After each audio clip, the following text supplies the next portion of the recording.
Hi bro, hi sir பைசா. நீங்கள் திரும்பினீங்கன்னா அவர் திருப்பறதுக்கு ready. Brother sister உங்ககிட்ட தான். நீங்கள் மட்டும் திரும்பினீங்கன்னா சம்பவமே இங்கே வேறு மாதிரி இருக்குது. பின்னாடி திரும்பி பார்க்க சொல்ல பிரதர், முன்னாடி திரும்பி பார்க்க சொல்கிறேன். பின்னாடி திரும்பி பார்த்து பார்த்து விழுந்ததெல்லாம் போதும். வசனமே சொல்லியிருக்கு, பின்னானவைகளை மறந்து முன்னானவைகளை நாடி நோக்கி பாருங்க அப்படின்னு சொல்லி. இன்றைக்கும் நம்மள பாதி பேர் பின்னாடி பண்ண பாவங்களை நினச்சி அப்படியே உட்காந்துருக்குமே தவிர, ஃப்யூச்சரை குறித்து கலங்கி உட்காரமே தவிர ப்ரெசென்ட்டை ஆக்டிவேட் பண்ண மாட்டோம். ஆண்டவர் சொல்கிறாரு, பின்னானவைகளை மறந்து முன்னானவைகளை நாடி இருக்கிற இந்த வாழ்க்கையை வாழுங்க. இங்கே ஒரு மக்கள் என்ன பண்ணிட்டு இருந்தாங்க அப்படின்னா, வேதத்தில் இன்னைக்கு வார்த்தையின்படி கர்த்தர் உங்களிடத்தில் இடைப்பட போகிறாரு. ஸோ எவ்வளோ பாவம் பண்ணிட்டாங்க. ஆனால் ஆண்டவர் போய் அங்கே ஒரு வார்னிங் லெட்டர் கொடுக்குறாரு. ஃப்யூச்சர் நல்லா இருக்கணும்னா ப்ரெசென்ட் ஆக்டிவேட் பண்ணி ப்ரெசென்ட்டை மாற்றிட்டு உடனே மாற்றுறாங்க. யோனா தீர்க்கதரிசியின் புத்தகம் எல்லாருக்கும் தெரிஞ்ச ஒரு வார்த்தை.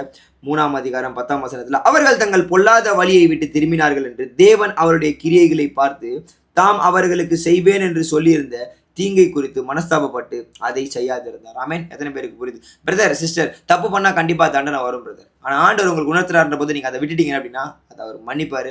மனஸ்தாபப்படுறதுக்கு அவர் இன்னைக்கும் இந்த வார்த்தையை கேட்குறவங்க மேலே அவர் மனஸ்தாபம் உள்ளவராக இருக்கார். நான் விசுவாசிக்கிறேன். நான் ஒரு சாதாரண மனுஷன், ஆனால் எனக்குள்ளே இருக்கிற ஆவியானவர் உங்களுக்கு இடைப்படுவார். நான் விசுவாசிக்கிறேன். எனக்குள்ள அவர் இடைப்படுறாரு. என்னுடைய காரியங்களை மாற்றினார். என் மேலே நான் பாவியாக இருக்கும்போது என் மேலே மனஸ்தாபப்பட்டார்.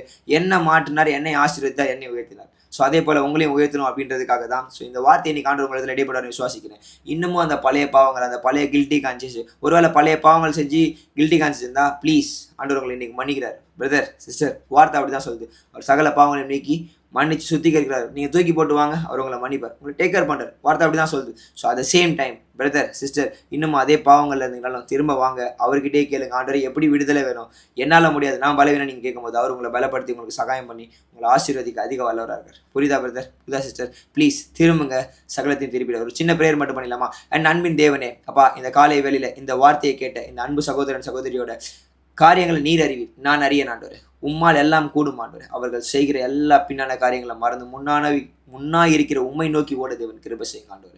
உடைய வல்லமையின் கரம் அவங்களை நடத்திட்டு ஆண்டவரே. அவருடைய பாவங்கள், அக்கிரமங்கள், மீறுதல்கள் மன்னிக்கப்படட்டும். மீண்டுமா அதை தொடராதபடி ஒரு பலத்தை கொடுங்க ஆண்டவரே. அவங்களுடைய பலவீனத்தில் அவருடைய பலன் பூர்ணமாக விளங்கட்டும் ஆண்டவரே. நீர் பலப்படுத்துகிறவர், நீர் வழி நடத்துகிறவர், நீர் ஆசீர்வதிக்கிறவர் ஆண்டவரே. உண்மை போல ஒரு நல்ல தேவன் இல்லை. திரும்ப மனதாக இருக்கிற அவர்கள் மேல் மனஸ்தாபப்பட்டு அப்பா எல்லாவற்றையும் திருத்தி சீர்படுத்தும்படியாக ஜெபிக்கிறான். இந்த காலை வேளையில் அவங்களுக்கு ஒரு புதிய மாற்றத்தை கொடுங்க. இந்த நாளில் ஒரு புதிய மாற்றத்தை கொடுங்க. கர்த்தருடைய வல்லமையின் கரம் அவங்களோட இருக்கட்டும். சகலத்தையும் தாழ்த்தின வெறுமையாக்கிறேன், ஒப்புக் கொடுக்குறேன் இயேசுவின் நாமத்தில் பிதாவே. ஆமென், ஆமென், ஆமென்.